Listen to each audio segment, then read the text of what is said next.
Ouais, bien ou quoi? Tranquille ou quoi? Ouais, ouais, tranquille. Ouais, tu vois ma tête, je n'ai pas dormi. Tu sais pourquoi? Parce que cette nuit a été terriblement violente. Il y a eu de la castagne, encore une fois sponsorisée. Et messieurs, dames, qu'est-ce que c'était doux? Qu'est-ce que c'était qualitatif? Oh là là, c'était plus doux qu'un oreiller. C'était plus doux que le miel. Tu entends ce que je suis en train de t'expliquer? Oh là là, des coups de poing, du sang partout qui giclait. C'était du grand n'importe quoi ce soir dans la cage. On a eu le droit à des soumissions. On a eu le droit à des chaos. Oh là là, le combat là, entre Francis Ngannou et Cyril Gane, c'était un combat de haut niveau. C'était trop technique. J'ai vu trop de détails. Là, je vais passer en mode technique, mais déjà, je vais vous parler de tout ce qui s'est passé. Déjà, dans un premier temps, les médias, ils n'ont pas joué le jeu. Tu vois ce que je veux dire? Là, il y avait Francis Ngannou, franco-camerounais, celui qui a une histoire de malade. Le mec, il a quitté Yaoundé, il est parti au Maroc, il est parti en Espagne, il était dans les refuges, il est arrivé à Paris. Il a intégré un club de boxe, ensuite il est parti aux États-Unis, il a fait du MMA, il est devenu champion du monde. Personne n'a osé parler comme il se devait de ce combat. Cyril Gane, il réalise un parcours incroyable en Muay Thai, en kickboxing, en MMA. Il était invaincu. Hein? Lui tout seul, il portait la France sur ses épaules. Et tu sais, c'était qui le soutenait? Nino, Gradure, Niska. Sinon, les médias français, ils ne sont pas allés là-bas pour le soutenir. RMC, ils sont allés là-bas juste parce que, voilà, tu connais, toutes les soirées de MMA, c'est eux qui les gèrent. Et du coup, tous les combattants, eux, ils les interviewent. Tu vois ce que je veux dire? Mais sinon, le travail a été fait de manière... on va pas se mentir, le soutien n'était pas là au niveau de Cyril Gane. Francis Ngannou, son soutien, il était incommensurable, innombrable. Tout le Cameroun était derrière lui. Là, il y a plein de Français qui n'étaient même pas au courant que Cyril Gane, il se battait aujourd'hui. Un Français qui défendait les drapeaux de la couleur, des drapeaux, le drapeau de la France, il est parti se battre jusqu'à Los Angeles. Les Français, ils ne sont pas au courant. Hein? Et en plus de ça, vous mettez le point sur les entraîneurs, sur tout ce qui se passe autour. Ouais, Francis Ngannou, il veut faire de la boxe. Vous commencez à le critiquer. Pourquoi il veut faire de la boxe? Il l'a dit là. Il y a des tensions entre lui et l'UFC. Apparemment, il y a des choses qu'on ne le laisse pas dire. Tu vois ce que je suis en train de t'expliquer? Hein? C'est un champion incontestable, Francis Ngannou. On ne va pas se mentir, là, ce soir, ce qu'il nous a montré, c'est du grand n'importe quoi. Là, c'est un monstre là, qui était en action. Un démon. Tu vois ce que je veux dire? Lui, il t'attrape, c'est terminé. Déjà, s'il te frappe, tu oublies tout. Voilà. Tu oublies tout. Moi, je pense que lui, là, si tu as une maladie, il te frappe, la maladie, elle s'en va. Mais lui, là, tu sais de qui je parle? Francis Ngannou, le Camerounais, là. Le champion de l'UFC incontestable. Hein? Lui, là, s'il te frappe, si tu es malade, il te met un coup. La maladie, elle s'en va. Toi aussi, tu t'en vas aussi avec la maladie. Et là, ce qu'on a pu voir aujourd'hui, c'est qu'il est capable de te ramener au sol et de t'étrangler comme si lui, c'était un python. Oh là là, mais c'est du grand n'importe quoi. Tu vois les serpents, comment ils enroulent ton cou, ils commencent à t'étrangler, tu n'arrives plus à bouger. Hein? Ajoute des bras au serpent. Parce qu'il t'enroule et après il te met des coups de poing.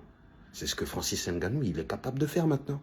Nous, on pensait que le gars, il savait boxer et que voilà, il boxait comme un malade. Mais là, ce qu'il nous a montré ce soir, c'est absolument terrifiant. Là, c'est du grand n'importe quoi. Parce que là, on sait ce qui s'est passé. Il y a eu un featuring entre le Nigeria et le Cameroun. Là, c'est du grand n'importe quoi. Le Cameroun et le Nigeria se sont associés ce soir. Et ce qu'ils ont créé là, oh là là, ça fait peur. Ça fait mal aux yeux, ça fait mal au cœur. Vous avez vu toute cette puissance.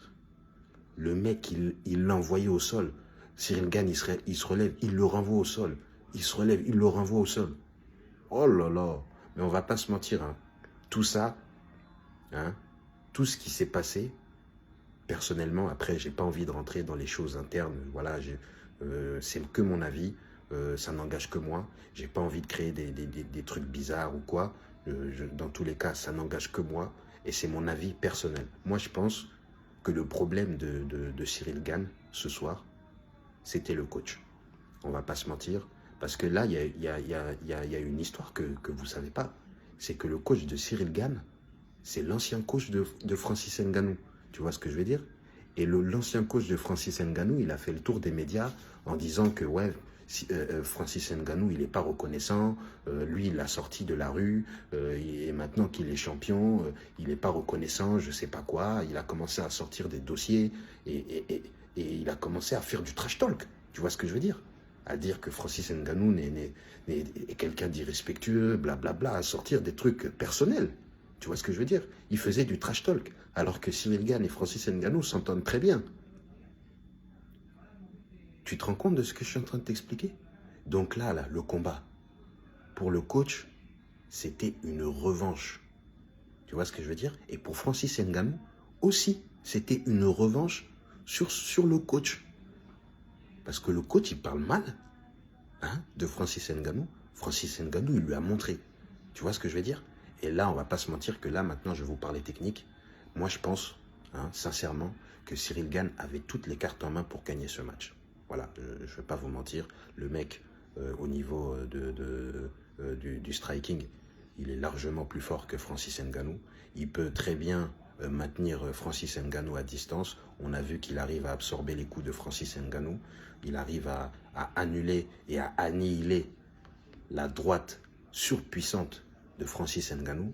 Alors ça, c'est du grand n'importe quoi. Parce que là, moi, je vous explique, il n'y a personne qui tient 5 rounds avec Francis Ngannou. Le mec, normalement, il finit tous les combats en 2 minutes 40. C'est ce qu'ils ont dit. Tu vois ce que je veux dire? Tu entends ce que je te dis? 2 minutes 40, c'est la moyenne. Quand tu rentres dans l'octogone avec lui, tu ne tiens pas plus de 2 minutes 40. C'est ce qu'ils ont dit. Mais là, Cyril Gane, il a tenu pendant 25 minutes. 25 minutes. Donc moi, je pense, sincèrement, que la stratégie qui a été adoptée par le coach, elle n'était pas bonne. Moi, je pense que Cyril Gane aurait dû miser sur le grappling pendant au moins 2 ou 3 rounds, histoire de fatiguer Ngannou de manière un petit peu plus conséquente. Voilà, il aurait dû travailler une stratégie sur le grappling. Et en plus de ça, si on est au 2e, 3e round, messieurs, dames, la soumission qu'il tente là, il va la réussir. Mais bien sûr, il aurait réussi sa soumission. Puisqu'au 2e et 3e round, il est moins fatigué qu'au 4e et 5e round. Vous entendez ce que je suis en train de vous expliquer là, messieurs, dames? Ben oui. Donc là, on va pas se mentir, Cyril Gane, il l'a dit, il est très déçu par rapport à cette défaite. Mais bon, Francis Ngannou, là, c'est n'importe quoi. Parce que Kamaru Usman, ce qu'il a créé ce soir, fort. Il nous a expliqué que là, ce qu'il avait fait avec Francis Ngannou, c'était du grand n'importe quoi. Et en plus que Francis Ngannou, il apprend vite. Et que là, maintenant, c'est devenu un monstre au niveau de la lutte. Il a dit ça dans une interview, personne ne l'a pris au sérieux. Ce soir, on a vu. C'est n'importe quoi. On a eu droit à un match absolument magnifique en termes de technique. Et en termes de qualité, il y avait tout qui était réuni ce soir. Voilà, donc grosse force à tous les combattants français qui font du MMA. C'est pas terminé. Je pense que Cyril Gane a encore toutes ses chances. Qu'est-ce que tu fais, toi? Lui, le matin, il se réveille, il fait n'importe quoi.